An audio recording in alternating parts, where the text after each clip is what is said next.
Hola, a continuación realizaré una exposición para la experiencia educativa de técnicas de medición. El tema será medición de nivel por presión relativa. Bueno, comencemos. Primero definamos qué es la presión relativa. Bueno, la presión relativa es el valor de sobrepresión que existe sobre el valor de la presión atmosférica.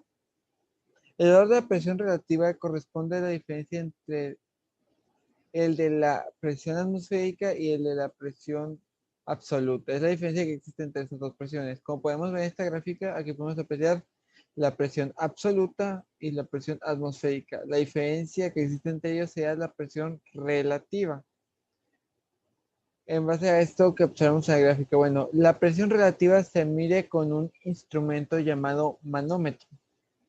Estos instrumentos consisten cuentan con el valor cero como el máximo nivel de presión atmosférica al nivel del mar.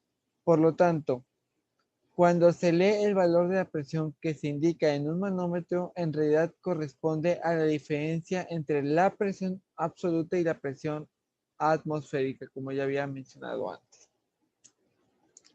Las unidades de medición más habituales de los manómetros son el bar y el kilogramo sobre centímetro cuadrado. Cuando se comprime aire con un compresor, se incrementa la presión absoluta existente en la aspiración hasta el valor de la presión máxima configurado en el compresor.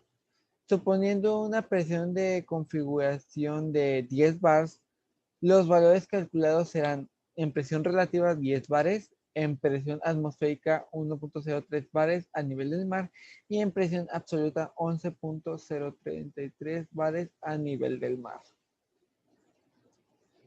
Medición de nivel. Ahora, bueno, la medición de nivel consiste en medir la altura a la que se encuentra la superficie libre del líquido a partir de una línea de referencia.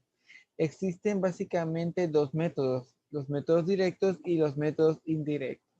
Aquí pones una imagen, el nivel del líquido y bueno, el método que se utiliza para medir el nivel. Bien, en este caso los métodos directos consisten en medir directamente la superficie libre del líquido a partir de una línea de referencia. Puede ser observación visual directa de la altura sobre una escala graduada, puede ser un medidor de vara o de tubo de vidrio, etc.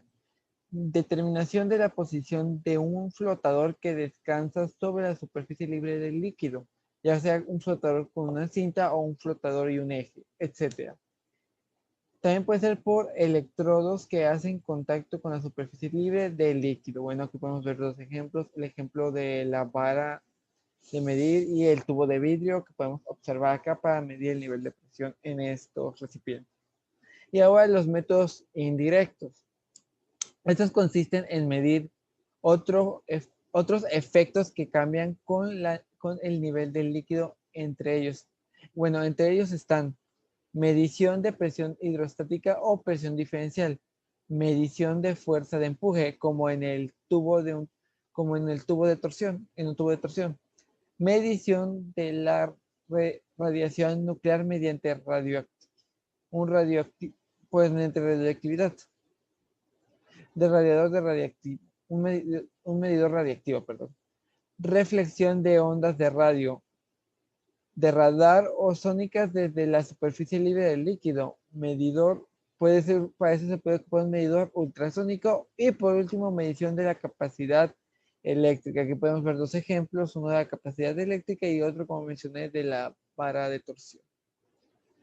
Bueno, también podemos mencionar sobre este tipo de métodos, bueno, que pues no son muy eficaces, por decirlo de alguna manera. Estos métodos tienen un error in inherente debido a que el nivel se determina a partir de las medidas de otras variables, no exactamente como dije del fluido, sino dependiendo de otras variables, por lo que puede haber un margen de error en aplicar para el cálculo de nivel con estos métodos indirectos.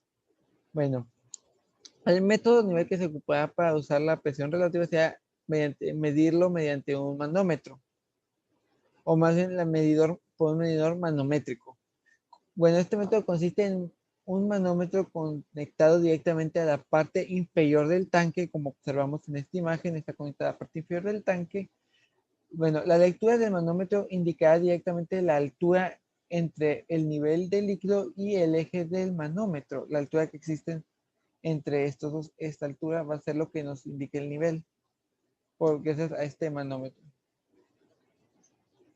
El eje del manómetro. Por lo que este se puede calibrar en unidades de nivel. Se puede usar como ya mencioné para calcular la unidad del nivel. Para este instrumento se acostumbra instalar además una válvula de cierre, como la que vemos acá, esta válvula de cierre, para poder desmontar el instrumento sin tener que vaciar el tanque.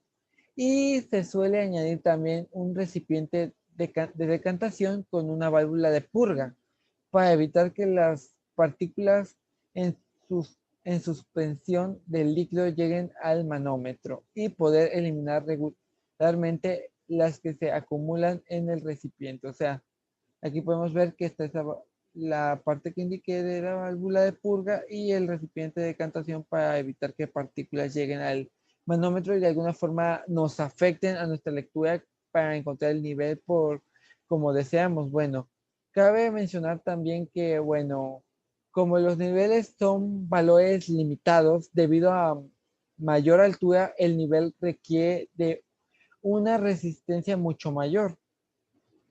Entonces, el campo de medición de los manómetros es bastante pequeño, por lo cual se usa generalmente elementos sensores de tipo fuelle para calcular el nivel más precisamente.